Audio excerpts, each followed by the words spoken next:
Picture, if you will, a dilapidated apartment block in St. Petersburg, Russia, where an elderly man with disheveled hair and a tangled beard resides. To his neighbors, he is merely an eccentric, unkempt recluse, someone they might glance at with disdain in a supermarket queue for his threadbare appearance. Yet, this man, branded an oddball by the world, once personally cast aside a check for $1 million and declined the Fields Medal, the Nobel Prize of Mathematics. His name is Grigory Perelman. He proved the Poincare conjecture, a century-old enigma known as God's secret, only to vanish from the public gaze. Tonight, by the soft pulse of the firelight, let us traverse the path of his true life through this story. It is a tale of a pure soul who constructed a magnificent cathedral of thought between the zenith of intellect and the nadir of material poverty. Why did he defy the secular world so resolutely? What profound peace did he find within those rooms overflowing with yellowed newspapers? Let us slow our breath and, under the shroud of night, gently unveil the mystery of this mathematical hermit.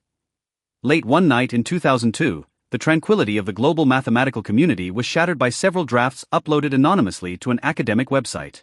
There was no fanfare, no formal press release, and the formatting was almost casual. Yet, top mathematicians who perused those lines felt a chill down their spines.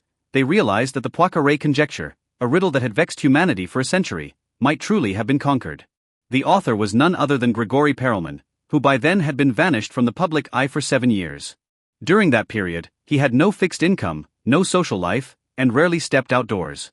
He was waiting for that precise moment where inspiration and logic would perfectly interlock.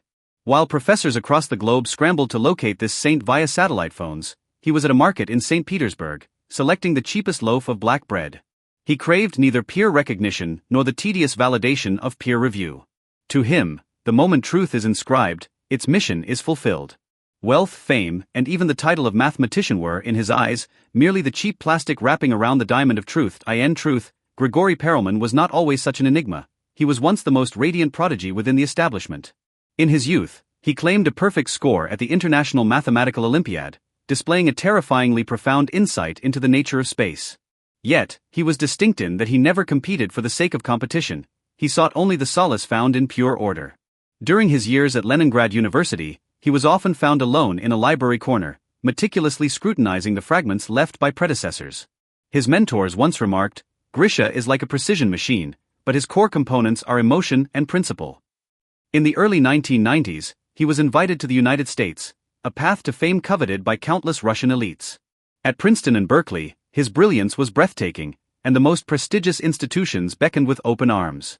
Yet, after only a few years, he simply brushed off the dust, packed a few old clothes, and returned to the destitute and struggling St. Petersburg. Within the prosperity of America, he had detected an unsettling clamor, a relentless scramble for academic prestige and the cold calculation of research grants. To him, those mathematical performances staged for the sake of reputation were the ultimate desecration of a sacred discipline. Upon returning home, Grigory Perelman severed all hypocritical ties with the outside world. He moved back into his mother's cramped apartment, a place devoid of fine furniture, where cockroaches made their homes in the corners. He lived on meager savings, with a diet so simple it was almost inconceivable: black bread, cheese, and macaroni. Amidst this radical minimalism, he launched his final sprint toward the Poincare conjecture. This enigma, in essence, is the ultimate inquiry into the shape of the three-dimensional space we inhabit. Through countless long winters, while the blizzards of St. Petersburg lashed against the glass, he scrawled infinite, complex manifold formulas upon his drafts. He was no longer a scholar. He had become an ascetic monk mining for gold in the abyss of numbers and shapes. He once told a confidant, "Everyone wants to know the secrets of the universe, but they are unwilling to endure the loneliness that precedes the knowing." For 7 years, he endured that solitude until he finally sketched the formula that could fold the universe. His only reprieve during those years was foraging for mushrooms in the forest or listening to classical music. In the rigorous counterpoint of Bach, he saw the skeleton of mathematics, and the ultimate sanctuary for his soul. Once the Poincare conjecture was verified, honors surged toward the dilapidated room like a rising tide, only to be barred by a steadfast wooden door. In 2006, Grigory Perelman was awarded the Fields Medal, the pinnacle of mathematical honor.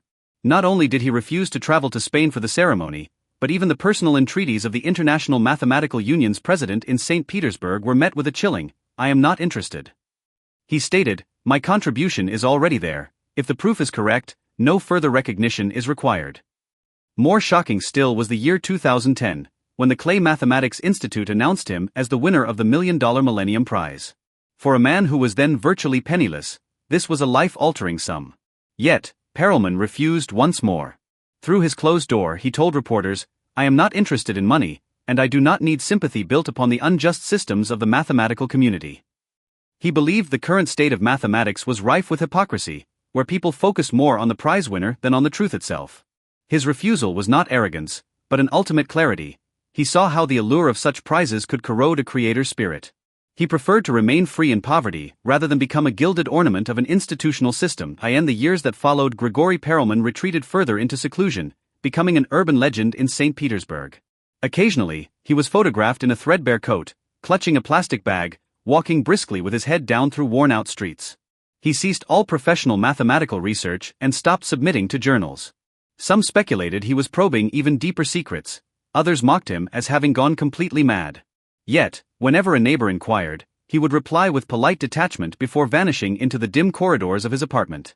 In an age of frenzied outward expansion, where everyone hungers for expression, he chose to collapse inward, guarding the pure territory of his inner soul. Living with his elderly mother in a space cluttered with math books and the miscellany of daily life, he continued his solitary exploration. He was not fighting a specific person, but the entire logic of a materialistic era. Through his poverty, he defined a supreme luxury: the right to remain undefined by anyone else. Amidst the mundane repetition of life, he could still feel the pulse of topological spaces, a frequency unreachable by the common world. The story of Grigory Perelman draws to a close this evening, yet the tremors he left behind are far from over. He showed us a possibility, that a person can live with such absolute integrity and wholeness relying solely on wisdom and dignity. He solved the mystery of the universe's shape, yet locked himself in a tiny room to attain an infinite freedom. The Poincaré conjecture tells us that if a space has no holes, it can eventually shrink into a single point. Perelman's life seems to be undergoing such a contraction, until he returns to that purest origin. Our story ends tonight. I hope what this lonely hermit leaves with you is not a sigh of pity, but a rare sense of composure. In this clamorous world, may you also find a quiet room of your own, undisturbed by wealth or vanity. Now, let your breath become as soft as the snow in St. Petersburg, sinking into a serene and vast dreamscape that belongs to you alone. No more chasing, no more proving, you have done well enough. Good night.